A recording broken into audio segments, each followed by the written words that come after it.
Between 2014 and 2017, the population of our fourth largest city, Joliet, has left the state of Illinois. Last year, 45,000 people left Illinois.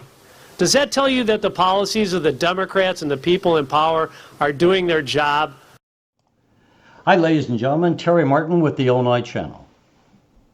Jeff Berkowitz, Public Affairs here in Chicago, Illinois. And we are taking another look at the public policy events happening around the state of Illinois this week. And this week was most notable for what was going on at the state fair when we had both Governor's Day followed by Republican Day at the state fair. And we're going to be talking about some of the things that we heard there at the fair and how that might be setting a prelude to what's going to be coming up for next year when we have the presidential election and some of the races across the country, but certainly here in Illinois where we're going to have, Jeff, some of the more competitive races going on for Congress.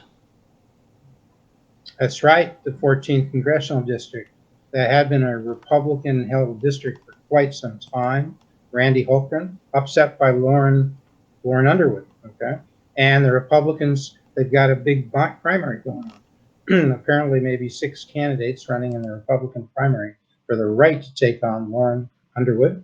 And in the 6th Congressional District, got a battle there between Evelyn Sanguinetti, the former Lieutenant Governor, and Jeannie Ives, former state rep and almost Republican nominee for governor in the Republican primary, just lost by a hair to Bruce Rauner, who then ran and lost big for re-election, for his effort for re-election. So those the 16th and the 14th are big races that the Republicans want to win back those seats. They are almost down and out. They did have a day, but we're going to start with the big day. The big day was Pritzker's Day, Governor's Day, right? He's the big man on campus. J.B. Pritzker is the big man in Springfield politics. And you were there, Terry. You were there. Unlike some people who just send cameras, we send a camera, but we also send Terry Martin. Well, I was there, and the Democrats really had, one of their major events was not technically at the state fair. They had Nancy Pelosi come in. She spoke at one of the hotels in Springfield where a lot of people were in attendance, the county chairman, and that was their breakfast. And so she spoke and set the mode for some of the campaign themes, of course, attacking the president, among other things. I think that's one of the things that came off, is that the Democrats of Illinois, I should say, seem to be running as much against Donald Trump as they are against any of the Republicans of the Illinois Republican Party. Governor Pritzker, rather, and all the other office holders went out to the state fair and they spoke following their rather, I would say, kind of routine rah-rah speeches to the gathered Democratic Party faithful. And, you know, they had a lot to cheer about because, after all, the Democrats hold every statewide office, as well as both the House and Senate in Illinois. But we heard a little bit of talk from Governor Pritzker as he gathered and was surrounded by reporters. Let me play a bite where it's going to be a little hard to hear because, sadly, and it's irritating, frankly, to me, they have these bands playing when you're trying to talk to people or trying to conduct interviews. So we apologize to the audience if they can't quite hear it. So Governor Pritzker was asked by one of the reporters what was his response to those who say, when we look around the country, when we look at Chicago, all the big cities run by Democrats are suffering high crime as well as a lot of financial distress. And here's what the governor had to say to that question. Republicans may point to Chicago or other areas that are dominated by Democrats and say those places are failing, high debt, high crime. What's your response to that? Well, I guess the first thing I'd say is, as everybody here knows, Chicago is an economic engine for our state. Let's not denigrate any part of this state. Second of all, we have Democrats from all over the state. We're working very hard to make sure that we're representing not just their interests, but the interests of all the residents of the state of Illinois by fighting for higher education as we did, providing 10,000 more kids with MAP grants and 10,000 more children with the opportunity to get child care, and making sure that we raise their wages across the state, creating jobs here in central Illinois and southern Illinois. So Democrats are fighting for everybody, whether they live in an urban environment, an ex-urban environment, a rural environment. Well, it's a good question for J.B. Pritzker because, as you know, a lot of people speculate that our governor, J.B. Pritzker, would like to run for president. Not this time around, not 2020, but assuming Trump wins, which he probably wouldn't. But if he does, that would be a prime time for J.B. Pritzker to run in 2024. And, you know, he's got the money, he's got the support. Well, he's got the money and he's got the base, you want to say. I don't know, are we still the 5th largest state or are we the 6th soon? Whatever, we're a fairly large state. If he can pull it off, if he can pull off the reputation of being a big time or a quality governor of the state of Illinois, if he can deal with the issues that he has to deal with, pensions, maybe gaming, maybe how he's going to pull off the major changes we've made to abortion. Well, you know, all that legislation that he passed this in this last session. So the short of it is, yeah, J.B. Pritzker could be running for president. He got a question. I don't know if he dealt with it, you know? It's a tough question. The question is, you got all these inner cities around the country. Chicago is one of them. They are plagued by lack of performance, whether it's education, whether it's safety, whether it's finances. That's what elected Lori Lightfoot. So people weren't satisfied with the prior mayor, and they think maybe she can do it. Can she? But if you look at Los Angeles, whether you look at New York and the cities down from there, at Chicago, they're Democrats. And let's face it, the inner cities are not doing well. Of course, you'd say the problems are major, but are they solving any? Are any of these cities maybe are they any better now than they were 20 years ago? I mean, if New York's better, they probably put it off on Rudy Giuliani. That when Rudy came in, he made it much safer, and the other mayors have sort of coasted on that. Is Chicago better off than it was 20 years ago? I don't know. Really doubtful. Same with LA. You know, I don't know. Did he answer the question, Terry? Did J.B. Pritzker answer the question that was asked him? I don't know that he did answer the question, frankly. I mean, obviously everyone knows that Chicago is the economic engine of Illinois, but that doesn't address the question of why are we in such a financial problem and why is there such high crime? Last time we talked, Jeff, we were talking about the horrible shootings in Dayton, Ohio and down in Texas. And we also included the massive shootings that continue to go on in Chicago. And frankly, I don't hear any solution being proposed about that, and nor do I even hear that being discussed. That's, again, really kind of being swept under the rug. You and I are not going to allow that to happen. We're going to be talking about this. And I think crime in the cities is certainly going to have to be one of the issues that's being discussed. It so often seems that when this crime happens, the typical response from those in power in Illinois, at least, are that they want to have more and more regulations on guns, as if those who are in gang shootings and gang warfare in our inner cities are going to be following whatever the regulations are on handguns around the state. And I don't see any evidence in any city where that would be something that would happen, or that we see in the results where more regulations have resulted in fewer shootings and murders. Well, let's give our viewers an update, because last week, as you recall, and we hope they watched and recall, we did focus a bit on the gun issue, right? And on the shootings in Dayton and killings in Dayton and El Paso and in Chicago. And remember, we talked about a little bit what could be done and what might be done. So in the last week, Terry, has the nation moved forward on background checks, universal background checks, red flag laws? And I made a mistake. I said last week that Illinois should have a red flag law, and it didn't, but it does. I don't think it's very effective. I don't think it's the kind of law. So in that sense, I was right, and we can talk about that. But more broadly, have our viewers noticed anything useful coming out of Washington, D.C. in the last week, so that do they feel that this week, as we head into another weekend, we're less likely to have another Dayton, another El Paso, I haven't another seen bad anything weekend in come out as Chicago. yet, and it's just been rhetoric, and sometimes these people pick it up. Now, to be fair, what can you do in 1 week? I don't expect that to happen, but uh, where is any realistic answer to this? It was interesting. I would say that some people have talked to people on the street, and one of the bites I heard from someone in Chicago in one of the high crime areas where they were calling for the governor to call in the National Guard. I don't expect him to do that. I'm not even saying that that would be a good idea. But certainly it does reflect that the people in these crime zones are looking for some answers and some relief.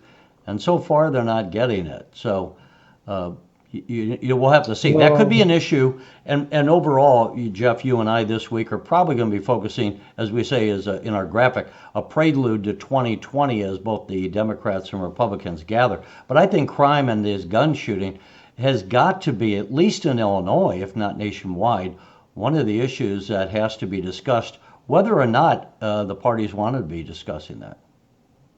well, we did, the President of the United States, Donald Trump, did say that he would try to move forward, I think, on universal background checks.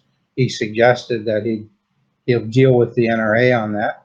He suggested that the leader of the Senate,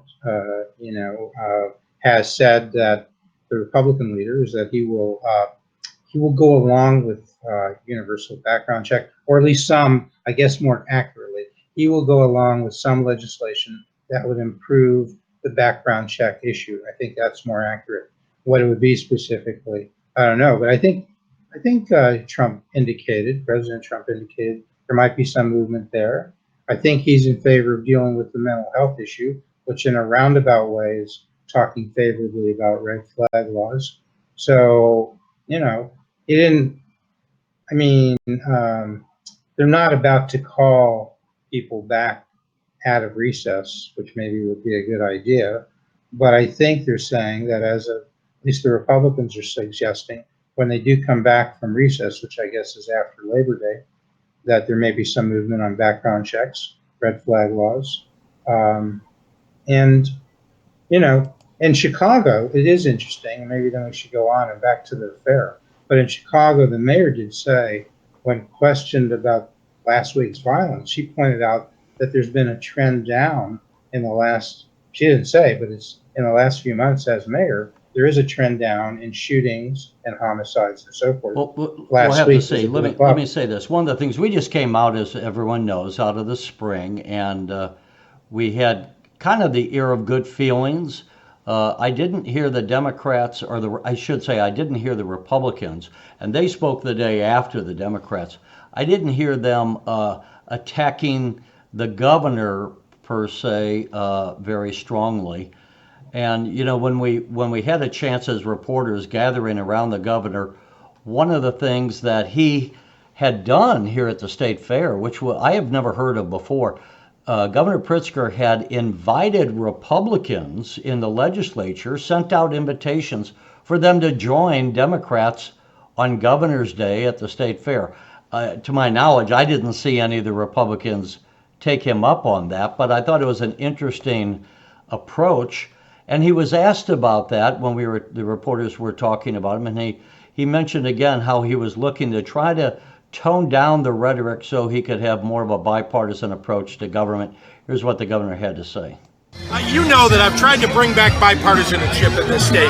It's important to me that we all work together. We have too many challenges in the state for us to be divided and working against each other. That's why it was so important to me to get a bipartisan, balanced budget passed and make sure we have a bipartisan capital bill for the state, because we're all in this together. So we're all in this Terry, together is his line, and we'll have to see if that maintains itself going forward. Well, since we have the advantage, as I pointed out, a lot of networks send their cameras, but they don't send correspondence. Illinois Channel sent the camera, but they also sent Terry Martin. So you could see more than just we saw, which was J.B. Pritzker, Governor Pritzker. What was the surrounding like? We only saw that narrow shot. If we broadened it, would we have seen more people there, or as many people attending as in other off-presidential years? Did we see more Democrats there on Governor's Day than we saw the next day on Republican Day? You know, give us a feel for what the crowd was like. I think the crowds as were. Trump I think would the say, crowds were good crowd size? on both sides, Good size, and yeah. Oh, really? you know, Okay. one thing that was, I was up on the press riser, and I leaned over to one of the other camera people and reporters and said, "This is probably in 20 years the best weather we have ever had at the state fair," and everyone was in agreement. We had mild temperatures and low humidity. You felt like you were covering politics in California from a weather standpoint. And typically, it's kind of funny, we either are facing end of the earth tornado kind of weather, or it's like 105 degrees and we're all dripping wet from the humidity. So the crowds were up in part because of the weather. I think there is generally a kind of a good feel on both sides, and I think both sides feel encouraged. I would say this: I think the Democrats, to be fair to them, had their best show off the state fairgrounds. It was with Nancy Pelosi in the hotel in downtown Springfield. The Republicans' show, if you will, for their party faithful who gathered were. It was a better show. They had brought in Congressman Steve Scalise. They had just a better array of congressmen speaking, and that's a subjective judgment, but that's how I viewed it. Right. Well, before we go there, and we'll go there in a second, I'm interested in what you thought of J.B. Pritzker. Try to put yourself in the position of your regular citizen attending, had not been following him as much as some had, knew that he had been elected governor. How did he look? Did he look like a good leader? Did he look like somebody might say, hey, you know, that guy could run for president? How did he seem? What was your gut? I don't think anyone of the average person was necessarily thinking about him running for president, but I think that the Democrats there are happy, one, that their party has all the statewide offices, and I think they're very proud of the governor. They've heard all these press reports that, you know, how much he got done, and he did, and their legislature got done. They passed the Capitol bill. They passed the budget. They know that is in stark contrast to the 4 years under Bruce Rauner where we had such a government standoff. So I think the mood among the Democrats was very upbeat. And on the other hand, the Republicans look more at the national level, and they go, you know, they're proud of the president. They're proud of the national economy is doing much better under President Trump than it did under President Obama. And so I think I would say both crowds, frankly, were upbeat, but for different reasons. The Democrats focusing more at the state, the Republicans focusing more on what was happening at the national level. So do we have a soundbite from one of the Republicans to give me a feel and give our viewers a feel? Well, one thing I would say, if we Republican look Day? at we have obviously divided government at the congressional level. The Democrats, as everyone knows, back in 2016, just 2 years, or 2018, I should say, just about 6 months ago, took over the House. And what's interesting is that one of the Illinois congresswomen, I should say, Cheri Bustos, is now in leadership for the Democrats in the National Congress, and she is running the Democratic Campaign Committee. So it's her job to hold on to the House or even elect more Democrats. And I asked her, what is your strategy for holding the House? And here's what she told us. Well, there's an offensive strategy and a defensive strategy. From a defensive perspective, we have 44 current members of House Democrats who are in really tough districts. Most of them, 40 of the 44, are freshmen. People like Lauren Underwood, people like Sean Casten from Illinois. They are what we call our frontliners. Job number one is to make sure all 44 of those folks come back.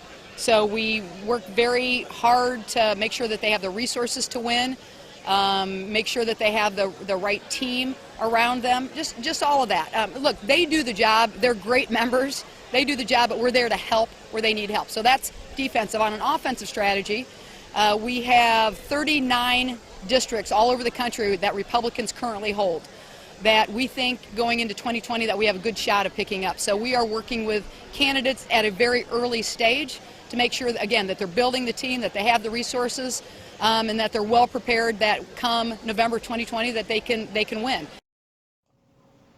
So that was Cheri Bustos, and of course she's hoping, and as you heard, she's going to be looking at two races, Jeff. And let's actually take a look at one of those races. We're talking about the 16th and the 14th, and she was talking about both Sean Casten and Congresswoman Underwood, both freshmen, and that's part of her strategy to hold those. Let's take a look at one of those, and what I want to do is let's take a look at the 14th, and we're going to take a look here where we. As you can see, yeah, so we can see we've got two major candidates in terms of maybe name recognition, since they're both publicly elected officials. State Senator Sue Rezin from Morris, State Senator Jim Oberweis from Sugar Grove. And then we have four other gentlemen, and I'll say why, I sort of refer to that, from the area who I'm not familiar with, but we hope we'll get familiar with during the election. But some people may do a simple analysis and say, there's one guy in that race, Jim Oberweis, and 5 women. And some say that's really excuse me. No, I think you missed. Said just the reverse.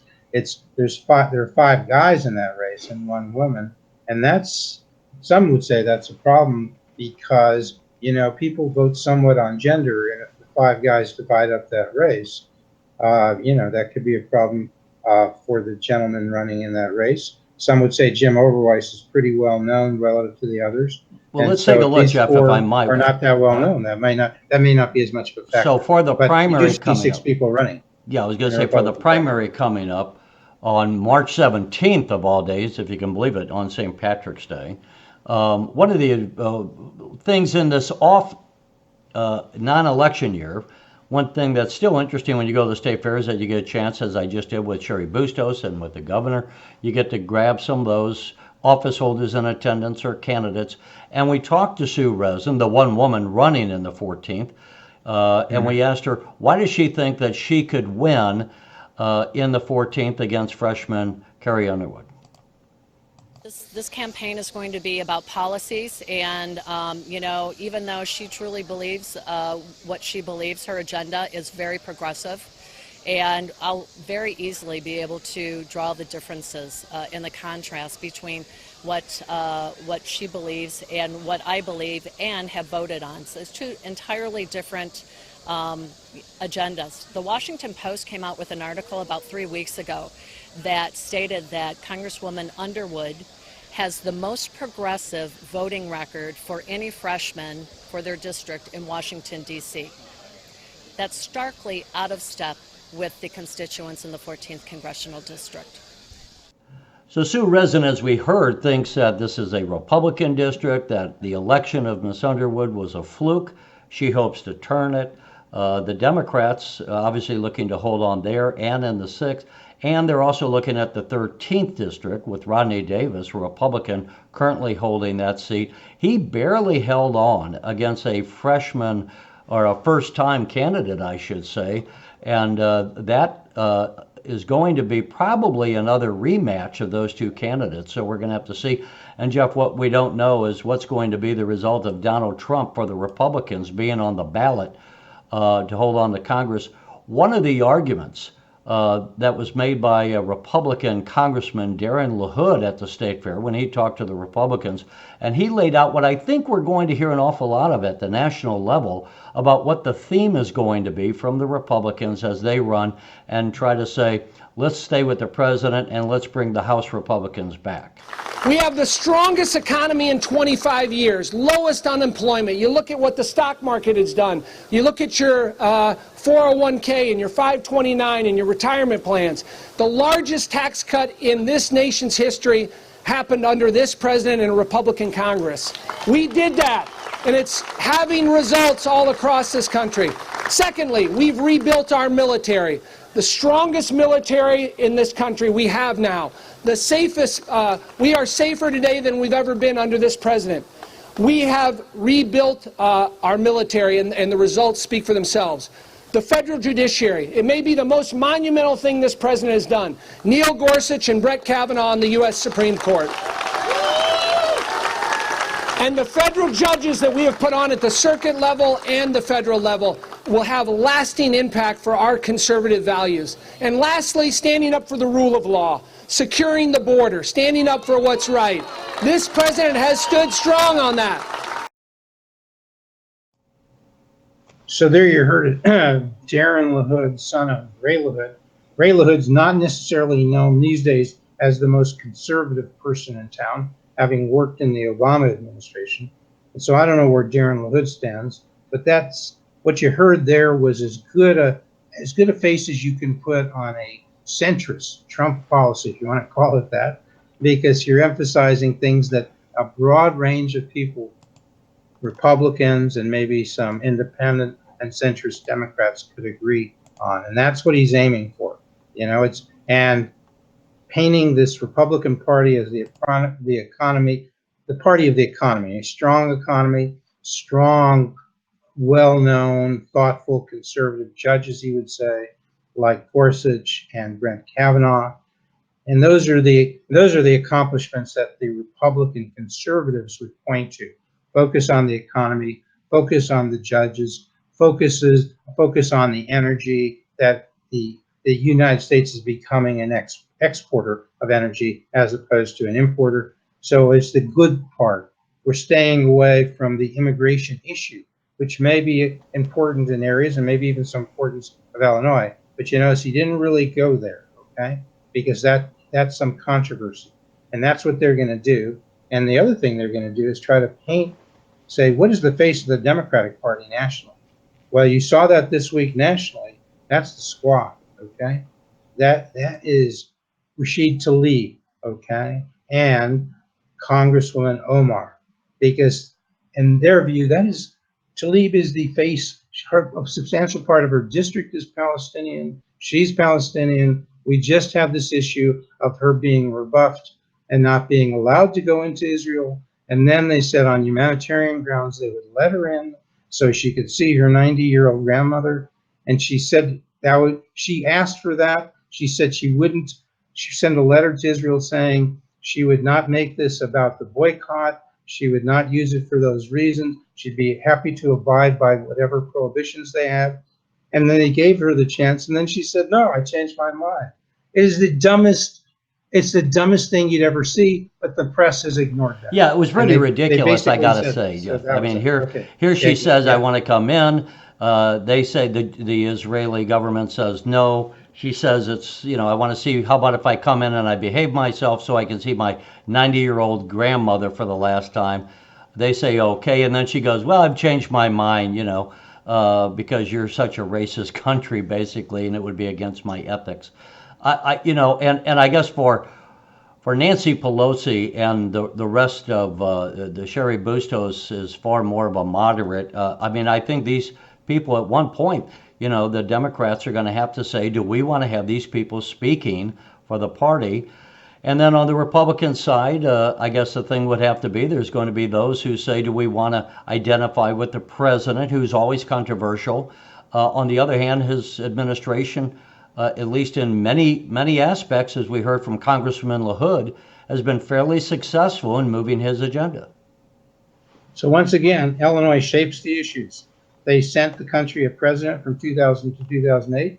Here on Republican Day and Governor's Day, Democrat Day, if you want to call it that, here in Springfield, we've just shaped the national issue for 2020, haven't we? Well, I think so. And I think the thing is that the Democrats cannot be running against the economy. They could try to run against health care. They can try to run and say that the president, with his standoff with China, has caused harm to agriculture. The governor actually said something about that. I think the Democratic Party is challenged to try to find where are the kinks in the Republican armor, because mostly, as James Carville said about 25 years ago, it's the economy, stupid. And right now the economy continues to be going pretty well. But on the other hand, things can change. It wouldn't at all be impossible for us to find ourselves in a recession in the middle of next summer. One thing hasn't changed. I think we're almost out of time. We're almost out of time, Jeff. And so we will. We got to say goodbye to We'll have to say goodbye. And thank you, ladies and gentlemen, and we'll join you next week. Thanks for watching.